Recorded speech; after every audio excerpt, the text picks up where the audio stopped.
civilnet կարող է ցանկացածը ստուգել։ Civilnet-ն էլ իր հերթին այլ աղբյուրների հղում է անում։ Սերժ Սարգսյանի օրոք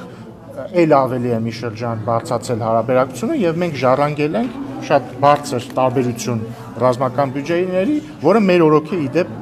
քչացել, այսինքն տարբերությունը։ Եվ մյուս կողմից այս ամբողջ շրջանում տեղի ունեցել ինչ աճել է Ռոբերտ Քոչարյանի ընտանեկան բյուջեի թիվը, ենթադրում եմ նաև Սերժ Սարգսյանի օրինակ Փեսայի ընտանեկան բյուջեն է ակնհայտ ակտիվ տեմպերով մեծ աճ գրանցել եւ սրան զուգահեռ բանակցային փաթեթում տեղի են ունեցել նախ ի սկզբանե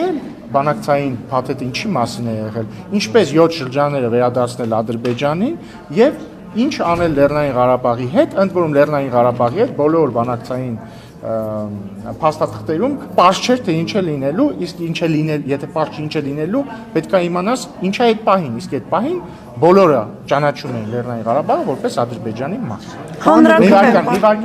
ավարտեմ, հեսա դետալներով էլ անդրադառնամ։ Եվ այսինքն մի կողմից մենք ունենք ռազմական բյուջեի հարաբերակցության փոփոխություն իր օգուտ Ադրբեջանի, մյուս կողմից ունենք Ռոբերտ Քոչարյանի, Սերժ Սարգսյանի եւ իրենց մերձավորների ընտանիքների ընտանեկան բյուջեների աճ, մյուս կողմից ունենք բանակցային փաստաթղթերի շարունակական վատթարացում հայկական կողմի համար եւ մյուս կողմից ունենք մի իրավիճակ, որ Ադրբեջանը նույնիսկ այդ վատթարացող փաստաթղթերին չի ասում այո, որովհետեւ ինքը, որովհետեւ ներողություն ես կպատասխանեմ, որովհետեւ ամեն հաջորդ փաստաթուղթ դառնում է ավելի լավը Ադրբեջանի համար։ Նաև ուզում եմ հիշեցնել, որ վերջին փաստաթուղթը, որին կողմերից որևէ մեկը ասել է այո, եղել է 2011 թվականի Կազանյան փաստաթուղթը, որին Հայաստանը իդեմ Սերժ Սարգսյանն ասել է այո, Ադրբեջանը իդեմ Իլհամ Ալիևի ասել է ոչ։ Դրանից հետո չի եղել որևէ փաստաթուղթ, ես հարցի եմ պատասխանում։ Չի եղել որևէ փաստաթուղթ, որին հայկական կողմը ասի հակառակ ասեմ, չի եղել փաստաթուղթ, որին Ադրբեջանը ասի այո եւ Հայաստանը ասի ոչ։ Պարոն Ռուբինյան, երեկվանից փաստաթուղթը երեկվանից հրապարակվել է եւ հիմա գլխավոր հարցը, որ հնչեցվում է փաստաթղթի հրապարակումից հետո ընդդիմադիր տարբեր պաշտոնյա շրջանակների կողմից, հետեւյալն է, թե ինչ է հայկական կողմը պաշտոնապես պատասխանել 2019 թվականի առաջարկներին։ Կարող եք ասել, ինչ է Հայաստանը պատասխանել 2019-ի ներկայացված առաջարկներին։ Եվ ինչու չի հրապարակվել պատասխանը։ Նախ տարօրինակ է, որ իրենք այդ հարցը տալիս են միայն 2019-ի փաստաթղթի վերաբերյալ եւ չեն տալիս 16-ի, 15-ի, չգիտեմ, 11-ի։ Դուք ձեր մասով ասեք։ Հաջորդը, Ժորժ ջան, եկեք մի բան պայմանավորենք։ Խնդրում եմ երկու բան պայմանավորենք։ Բան համար մեկ։ Դուք խնդրում եմ, երբ որ ես պատասխանում եմ հարցերին, կողքից մի խոսեք, որտեղ խանգարում եք եւ շեղում եք ինձ։ Եվ բան համար երկուս, դուք տալիս եք ինձ հարցեր, ես պատասխանում եմ, խնդրում եմ, սպասեք հարցի պատասխանը ավարտեմ, կարող է ձեր շատ արժեքավոր կոմենտի եւ մեկնաբանության կարիքը չլինի ուղղակի վերջ։ Նորից սկսեք ընդհատվեց։ 19 թվականը ինչու չէիք հրապարակել եւ ինչ է պատասխանել Հայաստանը։ Կրկին հատուկ ազատության համար կրկնեմ։ Նախ շատ տարօրինակ է, որ այդ հարցը տվողները չեն հարցնում, բա 2016-ի պատասխանը ինչ չեք հրապարակել 2011-ին է, մյուսը։ Հաջորդը 2019-ի փաստաթուղթը ինչ է։ Իդեպ նոր վարչապետ Փաշինյանն էլ ասաց 2019 թվականի փաստաթուղթը 2016 թվականի դրությամբ կամ եթե այլ կերպ մեկնաբանենք 2018 կարելի է այդպես էլ մեկնաբանել փաստաթղթերի սեղմագիրն է, այն նոր առաջարկ չէ։ Հաջորդը Հայաստանը դրան պաշտոնապես չի պատասխանել, որովհետև Հայաստանը տեսել է այսքան սեղմագիրը 2018 թվականի իրավիճակի եւ գնահատման փուլում է եղել։ Լսեցիք, վարչապետ Փաշինյանն էլ ասաց ի պատասխան դրա խոսքը գրավորի մասին չի։ Այսինքն համանախագահների հետ հանդիպման ընթացքում քարտի Արտուշյանը նշանակում է, որ Լեռնային Ղարաբաղ կարող է չլինել Ադրբեջանի կազմում։ Հնչել է պատասխան, որ եթե Ադրբեջանը ուզի։ Եթե իմի բերեմ եւ կարճ պատասխանեմ 2019-ի փաստաթուղթը, որը ինքնին ոչ թե անկախ փաստաթուղթ է, այլ 2016 թվականի եւ ընդհանրապես ինչ եմ ասում 2016, որտեղ որ կարդաք տեսնեք, որ շատ քիչ է տարբերվում 2016 թվականի օգոստոսի փաստաթղթից։ Բայց այսպես ասենք 2018 թվականի դրությամբ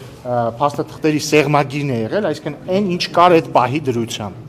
Եվ մենք դրա գնահատման փուլում ենք եղել։ Հետևաբար, ես հիմա ձեզ ուղիղ հերքում եմ այն պնդումը ընդդիմության կողմից հնչեցվող, թե իբր եղել է 2019 թվականին որևէ ինչ-որ նոր առաջարկ եւ առավել եւս, որ մենք այդ որևէ նոր առաջարկին ասել ենք ոչ։ Պարոն Ռուբինյան, տեսեք, հիմա դուք ասում եք, որ ըստ էության նախկին նախագահների Հիմա մի վարքան, հիմա սկսել է թող ավարտի հետ։ նախկին նախագահների բանակցած փաստաթղթերը վատն էին, անորոշ էին, հա, Լեռնային Ղարաբաղի Հանրապետությունը չուներ ըստ էության կարգավիճակ իր անորոշ չէր, բայց 2018 թվականին Նիկոլ Փաշինյանը հայտարարել է, որ ինքը սկսում է զրոյական կետից։ Ինչի հանգեցրեց այս զրոյական կետը։ Ախր բայց ես նոր հիմա ձեզ ինչի մասն էի ասում էի Սերժ Սարգսյանն է, ներողություն։ Սերժ Սարգսյանի թողած ժառանգություն 2019 թվականի փաստաթղթում կար։ Մի վարքան,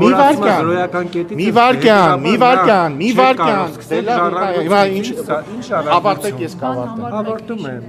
Ավարտեցիք։ Դուք ասում եք, որ Դուք հիմա չեք ավարտում, դուք կրկնում եք ձեր նախորդ ասածը։ Ավարտեցիք հիմա։ Եվ որտեվ շեղում եք իմ հարցը եւ ուզում եք պատասխանել։ Իսկ կարող է դուք շեղում եք իմ պատասխանը։ Դուք ուղիղ ասեք, Նիկոլ Փաշինյանը երբ որ զրոյական կետից է Խնդրում եմ, ավարտեք, ինչ նկատի ուներ։ Ինչ ժառանգություն, եթե զրոյական կետից է Ավարտեցիք։ Հա։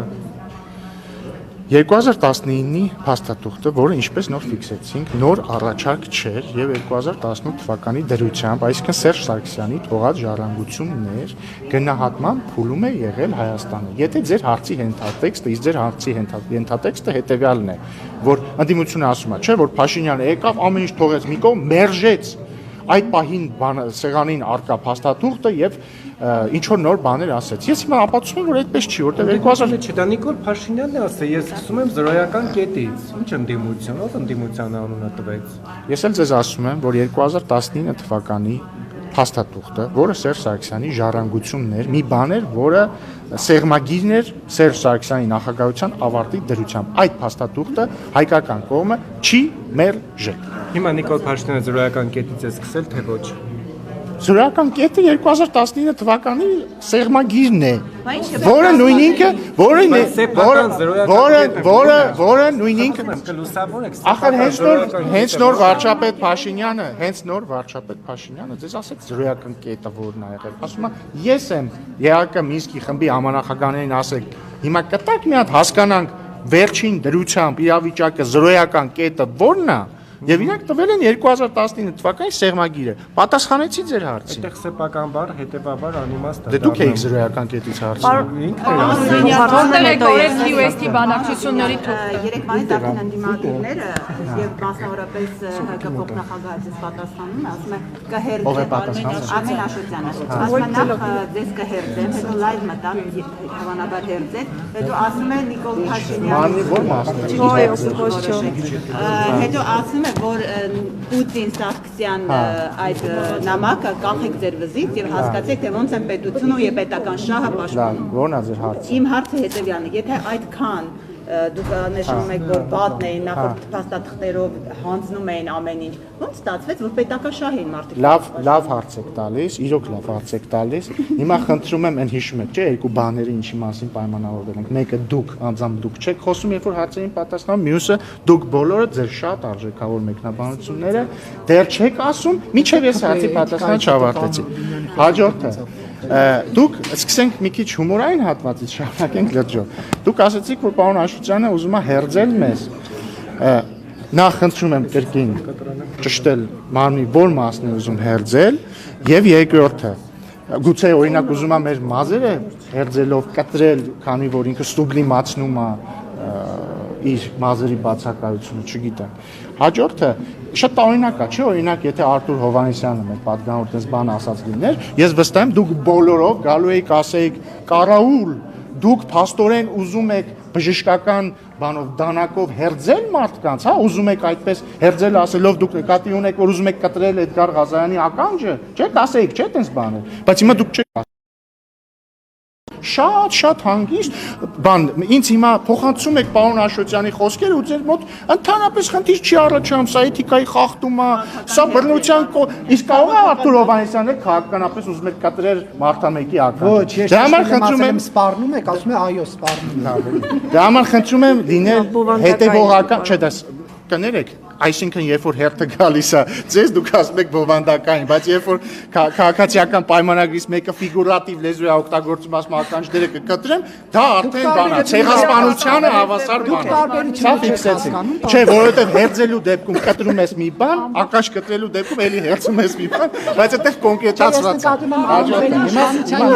ներողություն, ախր պայմանավորվել ենք, չէ՞։ Պայմանավորվել ենք, չէ՞։ Հիմա հաջորդը։ Հիմա արդեն գամ բովանդակային դաշտ։ Տեսեք, դուք մեջբերեցի Քաշոջյան, բայց ես տեսա նաև Շարմազանովի հայտարարությունը մոտավորապես նույն գծի մեջ, որ տեսեք Փաստորեն Սերժ Սարգսյանը ինչ հայրենասեր էր, որ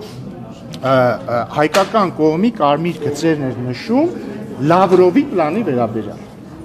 որովհետև հիշում եք Սերժ Սարգսյանի նամակի մեջ ինքը ասում է Լավրովի առաջարկները, թե ինչ, այդ բառը չեմ հիշում, բայց Լավրովի պլան նկատում։ Նախ ֆիքսենք էլի Սերժ Սարգսյանը ինչի մասին է գրում այդ նամակը, ու ինչ է գրում։ Սերժ Սարգսյանը այդ նամակը մեջ կա ժամկետ էլի, գրել է 2016 թվականի օգոստոս։ Եթե տեսել եք հրապարակված փաթեթում, ինչ է հրապարակված է, այդ թվում 2016 թվականի առաջարկները, բայց եթե ուշադիր եք եղել, այնտեղ մի առաջարկ չի, կա 2016-ի հունվարի առաջարկ, այսինքն հունվարի տարբերակ, հունիսի տարբերակ, օգոստոսի տարբերակ։ Հիմա Սերժ Սարգսյանը այդ նամակով ամենայն հավանականությամբ պատասխանում է 2016-ի օգոստոսի տարբերակին։ Ինչ է ինքը ասում։ Ինքը, եւ ձեզ ուզում եմ հիշեցնել, 2016 թվականի օգոստոսի տարբերակը գրեթե ոչնչով չի տարբերվում 2019 թվականին ներկայացված սեղմագրից։ Այսինքն մինիմալ տարբերություն։ Ինչ է ասում Սերժ Սարգսյանը։ Ինքը ասում է, որ սա լավ տարբերակ չի։ Ասում է, սա լավ տարբերակ չի։ Ինչի՞, որովհետև ինքը ասում է, այս տարբերակով հայկական կողմը անում է իրական ռեալ հողի վրա զիջումներ, զիջում է տարածքներ, Ադրբեջանը չի անում որևէ իրական զիջում։ Ասում է, Լեռնային Ղարաբաղի միջանկյալ կարգավիճակի հարցը թողում է լիակատար լղոզված։ Ասում է, որ Լեռնային Ղարաբաղի կարգավիճակի վերաբերյալ, վերջնական կարգավիճակի վերաբերյալ հանրաքվեի հարցը թողում է լրիվ լղոզված։ Ասում է, ես վստահ եմ, որ եթե մենք այդ շրջաններից դուրս գանք, Ադրբեջանը չի պահելու որևէ պայմանավորվածություն եւ հաջորդ փուլով մյուս տարածքների վերադարձա ուզելու։ Ամենավերջում ինչ է ասում։ Ասում է, եթե ուզում ենք Լավրովի տարբերակ աշխատի, պետք է, որպեսզի Ադրբեջանը համաձայնվի հետեւյալներին։ Այդ հետեւյալները որոնք են։ Ասում է, համաձայնվի, որ հստակ պիտի ֆիքսվի, որ Քելբաջարի ու Լաչինի շրջանները մնում են Լեռնային Ղարաբաղի վերահսկողության ներքո։ Սա ինչ է նշանակում, որ այն պնդումները, որ իրանք անում են, տեսա երեք Լևոն Զոհրաբյանները, պնդում անում, թե իբր 2019-ի փաստաթղթով Քելբաջարը եւ Լաչինը մնում էին հայկական կողմի վերահսկողության ներքո։ Սերժ Սարգսյանը 2016-ի նամակով ապացուցում է, որ այդպես չի, որտեղ ինքը ասում է պարտադիր է, որ ֆիքսվի հստակ, որ մնում է։ Ինչի է Սերժ Սարգսյանը դա ասում, որտեղ եթե ուշադրություն եք դարձրել փաստաթղթերին, այդ փաստաթղթերից ուղիղ չի բխում, որ Քելբաջարի եւ Լաչինի շրջանները հանած միջանցքը իհարկե մնում են Լեռնային Ղարաբաղի վերահսկողության ներքո։ Այդտեղից ընդհանրապես այդպիսի բան չի բխում ու եթե ուշադիր եք եղել 2018 թվականի Կրակովի փաստաթղթում գրած է, որ Քելբաջարի շրջանը մնում է ԵԱՀԿ-ի անցումային մոնիտորինգի ներքո։ Անցումային գիտեք ինչ է նշանակում։ Երբ որ կա մի բան, կա անցումային շրջան ու այդ մի բանը փոխակերպվում է այլ բան։ Բարձա չէ։ Այսինքն անցում հայկական վերահսկողությունից անցում այլ բանի։ 2019-ի սեղմագրում էլ կա, որ Քելբաջարի եւ Լաչինի շրջանները մնում են ԵԱՀԿ-ի մոնիտորինգի ներքո։ Հաջորդը Սերժ Սարգսյանը 2016 թվականի էլի նամակում ասում է, որ անհրաժեշտ է ֆիքսել, որ այն շրջանները, որից հայկական կողմը դուրս է գալիս, պետք է լինեն դեմիլիտարիզացված։ Էլի ինչի է սա կարևոր։ Էլի տեսապնդում էր էլի նույն Լևոն Զոհրաբյանը երեք, որ 2019-ի առաջարկով ենթադրվում էր, որ այն շրջանները, որից հայկական կողմը դուրս էր գալու, լինելու է դեմիլիտարիզացված։ Նրան հերքում է Սերժ Սարգսյանը 2016 թվականի Պուտինին ուղղված նամակով։ Ինչու է դա անում, որովհետև կրկին եթե կարդաք այդ տարբերակները, այդտեղից ուղիղ չի բխում, որ այդ տարածքները լինելու են դեմիլիտարիզացված, որովհետև այնտեղ ինչ ասում է, կողմերը կառաջարկեն ԵԱԿ Մինսկի խմբի նախագահությանը, որպեսզի վերջինս դիմի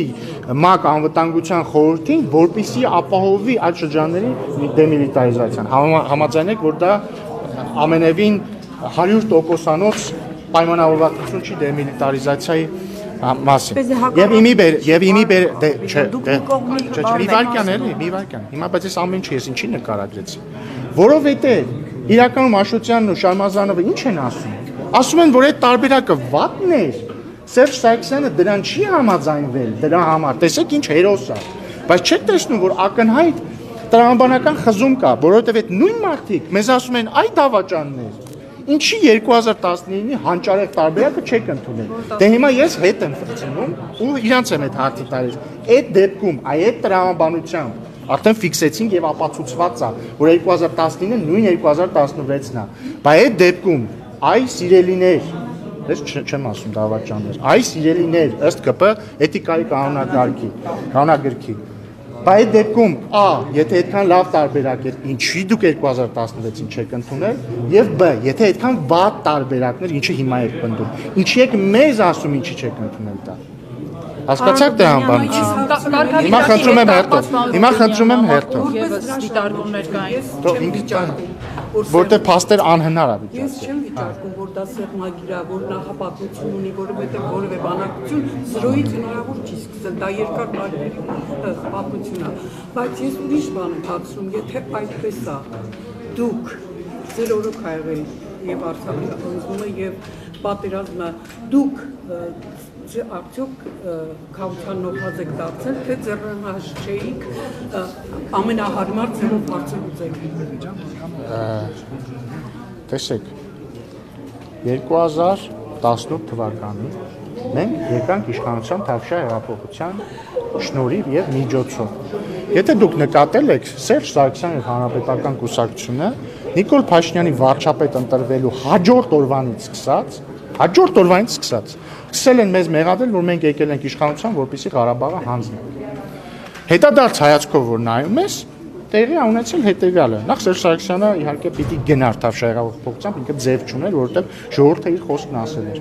Բայց ես ենթադրում եմ, որ իր հրաժարականի հաջորդ օրվանից իսկ ինքը իր մտքում ծնել է նոր հանճարեղ պլան, քանի որ իր կյանքը կտրուկ փոխվել էր, ինքը չգիտեր ինչ աներ։ Եվ ենթադրում եմ, որ իմանալով, որ ինքը բանակցային գործընթացը եւ ոչ միայն բանակցային գործընթացը, կրկնում եմ, հիշեք էլի, ռազմական բալանսի մեծացում Ադրբեջանի Հայաստանի նկատմամբ, Ռոբերտ Քոչարյանի եւ Սերժ Սարգսյանի ընտանիքների ընտանեկան բյուջեների մեծացում մեր մյուս բոլոր քաղաքացիների նկատմամբ, այսինքն համամասնությունը Հայաստան, Ադրբեջան, Հայաստան ռազմական բյուջեներ եւ Սերժ Սարգսյանի եւ Ռոբերտ Քոչարյանի ընտանիքներ ընդդեմ Հայաստանի բնակչության։ Այս երկու process-ները իրար հետ գնացել են։ Եվ 2018 թվականի դրությամբ ինքը տեսնում էր, որ բերել է փակուղի, ինքն է հայտարարել այս դահլիճում, ազգային ժողովում ասել է փակուղում է։ Տեսել է, որ բանակցային գործընթացը փակուղիում է, տեսել է, որ ռազմական բալանսը խախտված է, ինչի դեպ ինքը գրում է Վլադիմիր Պուտինին իր նամակի մեջ։ Ինքը մտածել է, շատ լավ, օքեյ, լավ, ինձ հանեցին իշխանությունն, այս իշխանազավթ ժողովուրդը իմ աստվածատուր իշխանությունը խլեց իմ ձեռքից, ժողովուրդը ասելով նկատում եմ Հայաստանի ժողովրդին, ոչ թե ինձ։ Ես շատ լավ կսպասեմ, ակնհայտ է, որ պատերազմն անխուսափելի է, եւ սրանց հետո կասենք դավաճան, թուրք, թրքաբարո, հողատու դավաճան, եւ հետ կգանք իշխանություն։ Բայց տեղի է ունեցել հետեւյալը, Հայաստանի ժողովուրդը ի հեճուկս իրանց, իմաստուն ժողովուրդը, հայ ժողովուրդը ժեղ չի, դեբիլ չի, հիմար չի, հայ ժողովուրդը աշխարհի ամենաիմաստուն ժողովուրդներից մեկն է։ Հայ ժողովուրդը տեսել է, թե ինչ է ունեցել։ Մենք ինչ ենք արել, մենք փորձել ենք այս անալոգիան բազմից բերվել, հա, երբ որ մենք նստել ենք մի մեքենա, որը գլորվում է դեպի անդունդը։ Մենք փորձել ենք այնպես անել, որ չգլորվենք դեպի անդունդը։ Այդքան բան։ Եվ մի կարևոր հանգամանք էլ ասեմ, էլի։ Մի հատ շատ կարևոր փաստարկ կա, որը էլի մեր ընդդիմադիր գործընկերները չեն խոսում դրա մասին։ Նույնիսկ եթե Սերժ Սարգսյանը 2016 թվականին ընդուներ սեղանին արկա փաստաթուղթը, կամ նույնիսկ եթե մենք այդ նույն փաստաթուղթը ընդունեինք 2019 թվականին։ Ինչ է ստացվում, ինչ է բխում Սերժ Սարգսյանի նամակից, որ արդյունքում հայկական կողմը ադրբեջանիներ վերադարձնելու 5 շրջաններ հայկական կողմը դուրս էր գալու Քելբաջարի եւ Լաչինի շրջաններից չհաշված միջանցքը։ Լեռնային Ղարաբաղի նախկին Լեռնային Ղարաբաղի ինքնավար մարզի սահմաններով տեղակայվելու էին սահմանապահները։ Լեռնային Ղարաբաղի միջանկյալ կարգավիճակ չէր լինելու, ապագայի հանրաքվեի հարցել անհստակ էր լինելու։ Իդեպ սա լավ միտքս ավարտեմ շարունակեմ։ Խնդրում եմ ինձ ասեք, ռազմավարական տեսանկյունից ինչով էր դա տարբերվելու 2020 թվականի նոյեմբերի, ասում եմ ռազմավարական տեսանկյունից։ Ու առանց զոհերի, մի վայրկյան, չեք լսում ինձ։ Ասում եմ, 2020 թվականի նոյեմբերից 9-ից հետո կար Լեռնային Ղարաբաղի որոշակի տարածք, որի շուրջ տեղակայված էին խաղաղապահներ, ճիշտ է։ Բայց ինչ խաղաղապահ։ Լսեք էլի, դե թողեք։ Բայց մեկը եղավ 2023 թվականի սեպտեմբերը եւ մեկը Ադրբեջանը վերահսկողություն հաստատեց Լեռնային Ղարաբաղի նկատմամբ եւ մեկը հայերը լքեցին Լեռնային Ղարաբաղը։ Մի վարքան, թողեք, կլինի մինչև վերջ ես ասում։ Երկար եկեք։ Չէ, որովհետեւ sense թեմաները ի հեճուկս ձեր սիրած ֆորմատի հնարավոր չի անընդհատ դանդաղ կներեք։ Կարճ ասել, պետք է երկար ասեմ, որ համապարփակ լինի, լուրջ թեմաների մասն ենք խոսում։ Եվ հետևաբար այն ինչ որ նկարագրում է 2016 եւ 19-ի փաստաթուղթը ըստ էության իր էությունը տեղի ունեցել 2020 թվականի նոյեմբերի 9-ից հետո, բայց մեկը դա չի բերել նրան, որ Լեռնային Ղարաբաղը մնա հայկական, հասկանում եք։ Մի վայրկյան ավարտում եմ, ես ձեր հարցերին կպատասխանեմ, մինչև դուք կտաք այդ հարցերը։ Հաջորդը դուք ասեցիք չէ լինի առանց զոհերի։ Դա էլ է սխալ պնդում, որովհետեւ կրկին, եթե տեղեր ունենալու ապագայում պատերազմ, ավելի վատ մեկնարկային պայմաններով, էլի այդ զոհերը լինելու են։ Բայց դա ենթադրություն է, եթե ապագայում կարող է լինել էլի պատերազմ։ Բայց մենք տեսանք, չէ՞ որ 2023 թվականին տեղի ունեցավ բայց ռազմական իրադարձություն։ Մի վայրկյան, հաջորդը դուք ասում եք, բայց ինչ խաղապահներ էին տեղակայվելու ակնարկելով, որ կարող է դեպքում ոչ թե ռուսական խաղապահներ տեղակայվեն, այլ միջազգային։ Իսկ որտեղից եք վստահ որ այդ դեպքում ռուսական խաղապահներ չէին տեղակայվելու, եթե խոսքը ռուսական պլանի մասին էր։ Չէ, ասում եթե խոսքը ռուսական պլանի մասին էր։ Էլ չեմ ասում, որ ըստ գաղտնազերծված փաստաթղթերի 90-ականների, եթե չեմ սխալվում, հենց ազատությունն էր գրել դրա մասին։ Լևոն Տեր-Պետրոսյանը դիվանագետների հետ շփումներում ասում է, որ ինքը ուզում է, որ ռուսական խաղապահներ լինեն միայն Լեռնային Ղարաբաղում։ Եվ ամենակարևորը կարգավիճակի վերաբերյալ մի նյուանս էլ բաց թողեցի, ես խնդրում եմ էլի ուշադիր եղեք այս նյուանսներին։ Երբ որ մեր ընդդիմադիրները ասում են, ահա, լինելու էր հանրաքվե, որի հարցը սահմանափակված չէր լինելու եւ այն ունենալու էր իրավաբանորեն պարտադիր ուժ։ Այստեղ կա 3 նյուանս։ Նյուանս համար 1։ Ոչ մի տեղ, եթե խոսում ենք 2016-ի առաջարկների մասին, որը նույն ինքը 2019-ն է։ Գրած չի, որ հանրաքվեն լինելու է միայն Լեռնային Ղարաբաղում։ Գրած է համաժողովրդական, իսկ անգլերենում nationwide, այսինքն համապետական հանրաքվե, որը կներառի Լեռնային Ղարաբաղի ժողովրդի կամքը։ Ինչ է դա նշանակում։ Դա կարող է հանգիստ ինտերպրետացվել որպես հանրաքվե Ադրբեջանում, այդ թվում Լեռնային Ղարաբաղում։ Թե բնակչության բան։ Բնակչության, հա, այս կոնկրետ այս դեպքում իրական այդքան, հա, համաձայն եմ, բնակչության։ Հաջորդը դրա համար է Սերժ Սարգսյանը օրինակ նամակում Վլադիմիր Պուտինին ասում շատ կարևոր է, որովհետեւ գրվի, որ բնակչություն ասելով հասկանում ենք 1988 թվականի դրությամբ Լեռնային Ղարաբաղում ապրողներին, ինչը չկա արդեն, չկա ընդհանրապես։ Հաջորդը ամենակարևորը, ինքը ասում է, հանրաքվեն պիտի լինի կողմերի համաձայնությամբ։ Այսինքն Ադրբեջանն ու Հայաստանը չեն համաձայնվում, երբ լինելու հանրաքվե, վերջը հանրաքվեն երբեք տեղի չի ունենա։ Բայց իրավիճակը կմնար այդպես ինչպես։ Ընդ որում ներողություն, ընդ որում 2016-ի վերջին առաջարկով արդեն օգոստոսի նույնիսկ չկա այդ բանը, որ հարցը սահմանափակված չի լինելու։ Ինչ մասին Սերժ Սարգսյանը հարցազրույցում խոսում է։ Ռոբերտ Քոչարյանի թիմից ասում են ուր է Քիվեստի պայմանավորվածությունը։ Դե այդով Սերժ Սարգսյանին հարցնեմ։ Ուր են այդ բանակցությունները, ինչու չի հրապարակել Նիկոլ Փաշինյանը եւ երկրորդն էլ ասում են իրենց օրոք Արցախ ենք կորցրել, դիտեպ իրենք հանձնել բառն են օգտագործում։ Հիմա բերել են մեր լրագրողն էլ այդ բառը օգտագործեց։ Okay, հիմա ինչ որ է։ Ասում է իրենց օրոք Արցախ են կորցրել, հանձնվել։ Հիմա իրենք բերել են Մեղրիի ինչ որ հայկական ժամանակում պատասխանված սցենար են ներկայացնում։ ներկայացնում։ Հիմա Այդ պատասխան։ փաստաթղթի իսկությունը դրել են կասկածի տակ բանվորները։ Նախ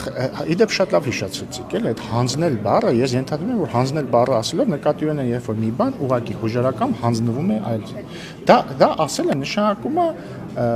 գիտեք, չէ, մի վարքան էլի դե սպասեք, դա նշանակում է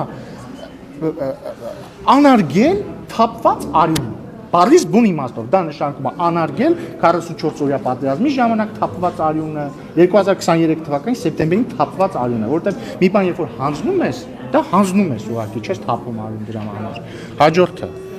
Քիվեստի վերաբերյալ, այդ Քիվեստի փաստաթղթի բացակայությունը կարծում եմ Լևոն Տեր-Պետրոսյան, Ռոբերտ Քոչարյան, Սերժ Սարգսյան սիրո եռանկյունու հարցը, որովհետև այդ հարցերը արդեն մեր զուգված չեն։ Մենք 18 թվին եկել ենք իշխանության, ինչ փաստաթուղթ համանախագահների կողմից փոխանցված եղել է կառավարության ռեգիստրում, դա չկա։ Իհարկե չկա։ Ինչ կա, հրապարակել են Քիվեստի որևէ փաստաթուղթ չկա։ Հետևաբար հրապարակվել է այն փաստաթուղթը, որը 2008 թվականին Լևոն Տեր-Պետրոսյանը փոխանցել է ՀԺ-ին։ Հիմա թող իրանք իրար մեջ արդեն պարզեն։ Նախ, եթե Ռոբերտ Քոչարյանը հերքում է, ասում է հրապարակված փաստաթուղթը մեղրին հանձնելու վերաբերյալ փոխանակելու սուտա, դա արդեն իր ներքին ընտանեկան հարցերն են Լևոն Տեր-Պետրոսյանի հետ, թող գցեն բռնեն իրանցից ով է սուտ խոսում։ Մանավանդ վերջերս իրանք բան են, չէ, մեղրամիս են ապրում բոլորով իրար հետ Տեր-Պետրոսյանը, Քոչարյանը, Սարգսյանը։ Այդ իրանց մեղրամիսի շրջանակներում թող sense տակուկ, ինչ էթիկայի խախտում չի։ Տակուկ թող իրար հետ sense նստեն ճրակի դիմաց եւ քննարկեն ով է խափում։ Հաջորդը։ Եթե Ռոբերտ Քոչարյանը կպնդի, որ իր նախագահության տարիներին այդ փաստաթուղթը եղել է ռեգիստրում, դե մեր ու իրանց արանքում եղել է Սերժ Սարգսյանի ադմինիստրացիան։ Այդտեղ արդեն հարցերը Քոչարյանի եւ Սերժ Սարգսյանի միջև են։ Էլի թող տակուկ նստեն, բաները սավանները փռեն իրենց ոտքերին, որ չմրցեն եւ քննարկեն Սերժ Սարգսյանը որտեղ է կորցրել Քոչարյանի այդ փաստաթուղթը։ Եվ ի վերջո, եթե Քոչարյանն է խափում ու չի եղել որևէ այլ փաստաթուղթ, այդ արդեն թող Տեր-Պետրոսյանը եւ Սարգսյանը իրենց հարցերը լուծեն Քոչարյանի հետ։ Բայց էությունը հետեւյալն է իրականում,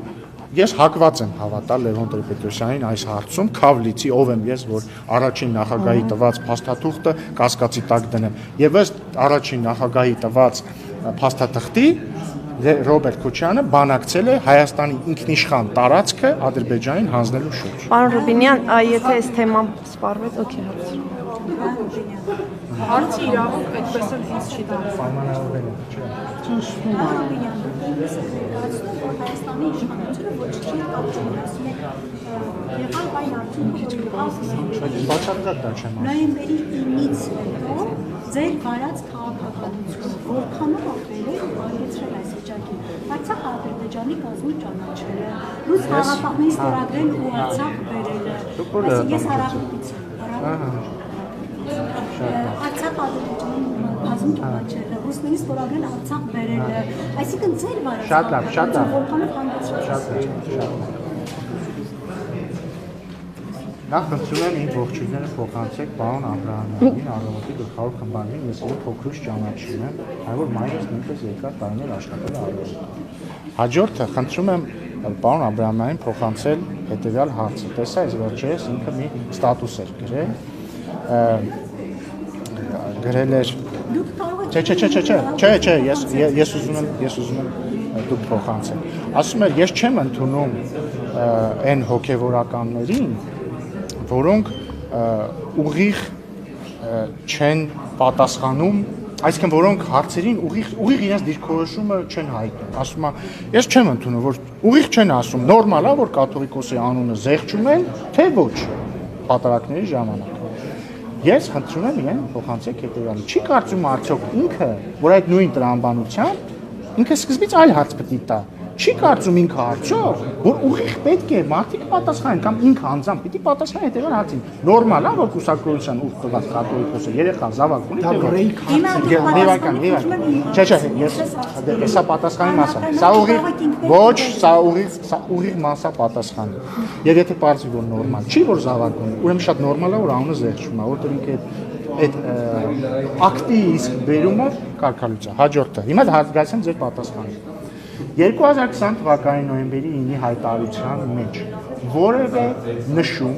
եւ որևէ կախում դրված չէ Լեռնային Ղարաբաղի կարգավիճակի հետ։ Այսինքն նոյեմբերի 9-ի հայտարարությունը չի ասում, որ ռուս խաղաղապահ զորակազմը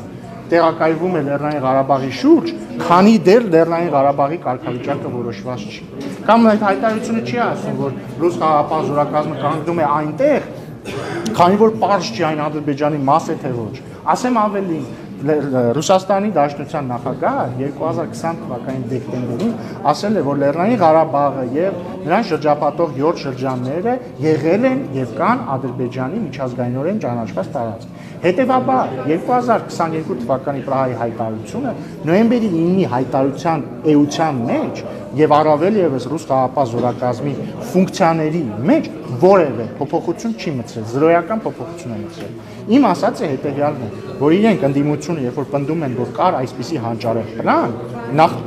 հիմա ես ապացուցեցի, որ իրանք այդքան էլ չեն համարել, որ դա հանճարեղ պլան է, որովհետեւ Սերժ Սարգսյանը 2016-ի նամակում մի քանի էջով փաստարկում է, որ դա հանճարեղ պլան չի։ Դա իր կարծիքն է, ես բան չեմ ասում, բայց դա տեղի է ունեցել։ Եվ հետեւաբար երեսպաշտությունն է, որ մեզ ասում են ինչ է հանճարեղ պլանը չեք ընտրել։ Եվ հաջորդը, եթե իրենք համարում են, որ այդ պլանը հանճարեղ է, ես ասում եմ, այդ պլանի պրակտիկան մենք տեսել ենք էմպիրիկ, այսինքն եղել է պատերազմ, այո, պատերազմից հետո ընդունվել է հայտարարություն, որի արդյունքում Լեռնային Ղարաբաղի շուրջ տեղակայվել է ռուս խաղաղապահ զորակազմը, որի արդյունքում 7 շրջանները անցել են Ադրբեջանի վերահսկողության ներքո եւ որի արդյունքում միևնույն է 2023 թվականին Լեռնային Ղարաբաղը անցել է Ադրբեջանի վերահսկողության ներքո ռազմական օպերացիայի արդյունքում։ Ձեր հետևանքը ձեր գործողությունների Դե հիմա տեսնում եք, որ դուք չեք լսում։ Բազա ռուսներն ինչ պետք է անեն։ Մի վայրկյան դուք չեք լսում ինձ։ Դուք հարցը ուրիշ դուք տալիս եք հարց, որը մեր քննարկած թեմայի հետ կապ չունի։ Եթե ձեր հոգուն մի վայրկյան։ Ես մի վայրկյան։ Դա այն քաղաքականությունն է, որը Լևոն Տեր-Պետրոսյանը, Ռոբերտ Քոչարյանը եւ Սերժ Սարգսյանը մեզ ասում են ինչու չեք վարել, հասկանում եք, ասում են ինչու չեք արել դա, ես էլ ասում եմ, մենք էլ ասում ենք, մենք դա պատերազմից հետո արել ենք, եղել այն արդյունքը, որը եղել է, բայց եթե ձեր հոգուն խաղաղություն կիշնի նայից, որ ես ասեմ, որ մենք մեղավոր ենք ամեն ինչում, որ ես մեղավոր եմ ամեն ինչում, ես դա կարող եմ ասել, այո, Լևոն Տեր-Պետրոսյանը, Ռոբերտ Քոչարյանը, Սերժ Սարգսյանը սրբեր են եւ հրեշտակի պատկերներ են, որոնք իջել են երկիր եւ մենք պետք է ամեն օր Աստծուն շնորհակալ լինենք, որ նրանք իջել են երկիր եւ պիտի Կտրիժ Ներսյանը հատուկ պատարակ մատուցի եւ սրբադասի նրանց, իսկ մեղավորը մենք ենք։ Շնորհակալություն։ Չմոռանաք հավանել տեսանյութը եւ բաժանորդագրվել Civic AM-ի YouTube-յան էջին։